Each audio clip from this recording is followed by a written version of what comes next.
नमस्कार बच्चों, कैसे हो आप सब। आशा करता हूँ आप सब बच्चे होंगे। आज मैं आपके लिए लेकर आया हूँ अर्धवार्षिक परीक्षा कक्षा 7 विषय विज्ञान का मॉडल पेपर, जो आपकी आने वाली अर्धवार्षिक परीक्षा के लिए मोस्ट इम्पोर्टेंट प्रश्न रहेंगे। तो आप सबसे निवेदन है कि वीडियो को पूरा देखें और चैनल को सब्सक्राइब करें। चलो वीडियो शुरू करते हैं। निम्नलिखित प्रश्नों के उत्तर कोष्टक में लिखिए, यानी आगे जो प्रश्न दिए गए हैं उनके उत्तर हमें कोष्टक में देने हैं।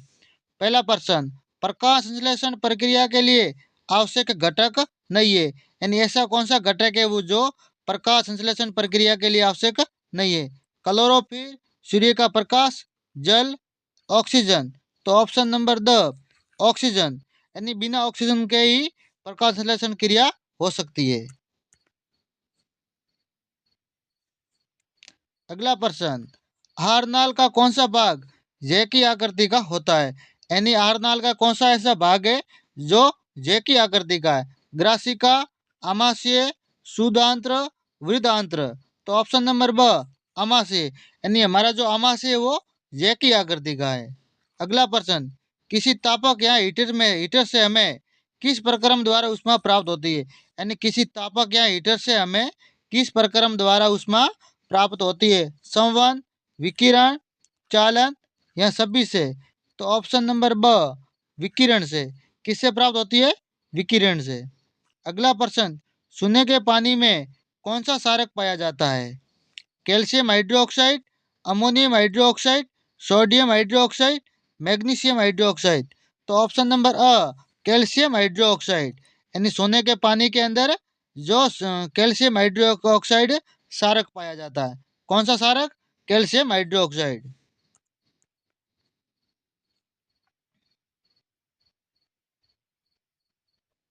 अगला प्रश्न, क्रिस्टलीकरण की प्रक्रिया है रासायनिक परिवर्तन, भौतिक परिवर्तन, रासायनिक व भौतिक परिवर्तन दोनों, या कोई भी परिवर्तन नहीं। तो ऑप्शन नंबर ब भौतिक परिवर्तन। क्रिस्टलीकरण जो प्रक्रिया है वो भौतिक परिवर्तन है। रिक्त स्थानों की पूर्ति करे। आगे जो प्रश्न दिए गए हैं उनकी हमें खाली जगह भरनी है। सभी जीव सूक्ष्म इकाइयों के बने होते हैं जिन्हें हम कोशिकाएं कहते हैं। मानव शरीर का प्रमुख उत्सर्जित उत्पाद यूरिया है। ऐसे पुष्पों को जिनमें केवल नर तथा मादा जनन अंग होता है एक लिंगी पुष्प कहते हैं।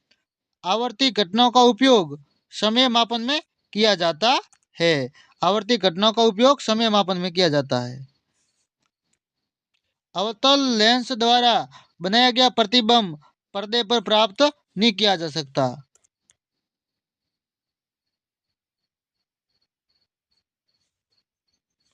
निम्न कथनों में से सत्य और असत्य कथनों का चयन कीजिए। आगे जो प्रश्न दिए गए उसमें हमें सत्य और असत्य बताने हैं। वन के विभिन्न घटक एक दूसरे पर निर्भर होते हैं, ये सत्य है। वायुमल जल और मृदा का प्रदूषण करता है, ये भी सत्य है। राइजोबियम फलीदार पादपों की जड़ों में सजीवी रूप में रहता है, ये भी सत्य है। मंड का पाषण आमाशय से प्रारंभ होता है, असत्य है। सर्दियों में सूती वस्त्र हमें गर्म रखते हैं, ये भी असत्य है। निम्न प्रश्न का उत्तर लिखिए। आगे जो प्रश्न दिए गए उसे हमें उत्तर लिखने हैं। हमारे शरीर की प्रत्येक कोशिका में पाए जाने वाले अम्ल डीएनए का पूरा नाम बताना है। हमने डीएनए का पूरा नाम, डीएनए का पूरा नाम deoxy ribo nucleic acid. DNA का पूरा नाम क्या है? डिऑक्सी राइबो न्यूक्लिक अम्ल। अगला प्रश्न, सेकंड का 10 लाखवां भाग क्या कहलाता है? Micro second. क्या कहलाता है? Micro second. भौतिक परिवर्तन किसे कहते हैं? वह परिवर्तन जिसमें किसी पदार्थ के भौतिक गुणों में परिवर्तन हो जाता है उसे हम भौतिक परिवर्तन कहते हैं। भौतिक मतलब किसी की बनावट स्थिति उसमें। अवायवीय जीव किसे कहते हैं? ऐसे जीव जो अवायवीय श्वसन के द्वारा ऊर्जा प्राप्त करते हैं अवायवीय जीव कहते हैं, यानी अब बिना श्वास के लिए बिना वायु में रह सकते हैं।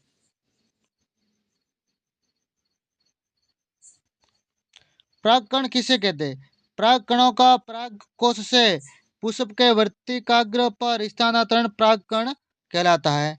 रक्त के घटकों के नाम, प्लेज्मा लाल रक्त कोशिका आरबीसी, श्वेत रक्त कोशिका डब्ल्यूबीसी, पट्टिकाणु प्लेलेस्ट रक्त के प्रमुख घटक है। किन्हीं 3 युक्तियों के नाम लिखिए जिनमें सेल का उपयोग किया जाता है। तो टॉर्च, ट्रांजिस्टर, रेडियो घड़ी आदि।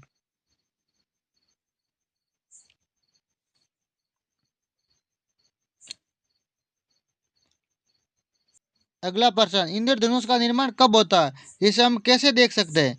इंद्रधनुष का प्राय वर्षा के पश्चात दिखाई देता है, जब सूर्य आकाश में क्षितिज के पास होता है। हम इंद्रधनुष को तभी देख सकते हैं जब हमारी पीठ सूर्य की ओर हो। अगला प्रश्न, वन तंत्र किन घटकों से मिलकर बनता है? वन तंत्र विभिन्न पादपों, जंतुओं और सूक्ष्म जीवों से मिलकर बनता है। अगला प्रश्न, स्वच्छ जल में प्रमुख उपयोग बताइए। स्वच्छ जल का प्रमुख उपयोग स्वच्छ जल पेयजल, सिंचाई, सफाई, भोजन निर्माण आदि के प्रमुख रूपों में किया जाता है। 11वां, 12वां, 13वां, 14वां और 15वां, ये मोस्ट इंपोर्टेंट प्रश्न है, ये आपको याद कर लेना है। ये निम्नात्मक प्रश्न है, 100% परीक्षा में आएगा। परजीवी तथा एवं मृत मृत परजीवी एवं मृतजीवी में अंतर स्पष्ट कीजिए। अमाशय पर एक टिप्पणी, संक्षिप्त टिप्पणी लिखिए। मानव श्वसन तंत्र का नामांकित चित्र बनाइए। हृदय के संरचना का नामांकित चित्र बनाते हुए वर्णन करना।